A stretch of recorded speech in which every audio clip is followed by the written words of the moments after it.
It's wonderful to be here. Coming to karma, you were talking about sutra. Well, as you know, Yoga Sutras and various other sutras, the word sutra literally means a thread, which is related to stitch and suture, of course. So when you give a thread, like you can wear a garland, nobody wears a garland for its thread, but without a thread, there is no garland. Once you have the thread, you can add flowers to it, you can add mud beads to it, you can add pearls to it, you can add diamonds to it. It depends on your experience of life. So, but the sutra cannot change because without the thread, there is no mala or there is no garland. So, this is… it is a multi-layered book in such a way that each person, when they read it, it will relate to them as it's relevant to them. But as they evolve in their life, if they read it today and read it after 5 years, it'll be a different book. If they read it after 20 years, it'll be a completely different book. So we took a certain amount of… normally most of the 120 and odd books that have been published, largely there's what I have spoken in variety of situations. Somebody puts it together and publishes a book. This is among the first few books. The first one was in engineering and this one, and there's a book on death which we released only in India. These are 3 books where I actually sat down and worked on it. Otherwise, they're just compilations of talks.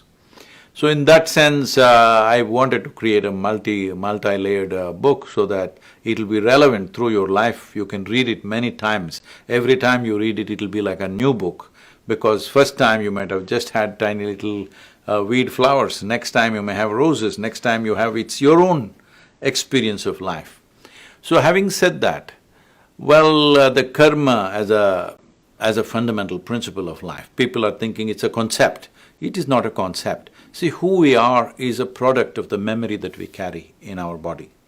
Now, this is a human body. Why? There is evolutionary memory to say this is human body. This is my body. Why? Because there is genetic memory to say this is this kind of body. Like this, there are many layers of memory. We usually in yoga, we identify 8 significant forms of memory. It's all this amalgamation of this complex web of memory which makes you who you are, which makes me who I am, which makes everybody who they are. So, memory is a great possibility. Without it, we wouldn't be nothing. The richness of our life is only because of the vividness and vastness of memory that we carry in our lives. At the same time, memory is also a boundary. If you are in my memory, I say, oh, this is my friend. If you are not in my memory, I say, oh, this is a stranger, okay? So memory is a great possibility. At the same time, memory is also a boundary that you set.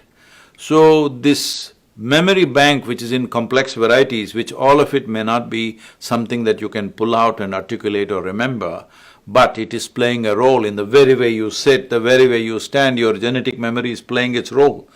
If you see somebody walking half a mile away, if you know the person, just the way they're moving their hand, out of the 7 billion people, you can recognize, this is my friend, all right?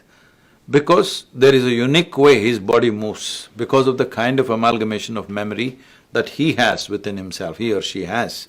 So based on this memory or this karma as we call it, karma means accumulated memory of variety of kinds. It goes far beyond one's logical understanding of life. But at least from the point of our understanding, from the moment you are born to this moment, everything that you have done in terms of action, thought, emotion and energetic fluctuations, all of that is remembered within this. All that is determining the characteristic of who you are.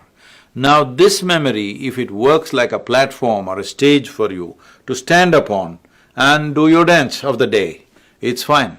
But for most people, because there is not enough surface tension on their karmic body, now when they put their foot there, it sinks in. So past lives now. People are suffering what happened 10 years ago. And because this happens, this memory projects itself as imagination and they're able to suffer what may happen day after tomorrow already. So this human suffering is essentially a consequence of your inability to handle your memory. Your inability to handle your memory also means it's your inability to handle your basic faculties of vivid memory and fantastic imagination. Once you don't have these two things, once you start suffering this, you will start reducing it in some way. Knowingly or unknowingly, you start pushing it down. If these two things go away, you're not even human.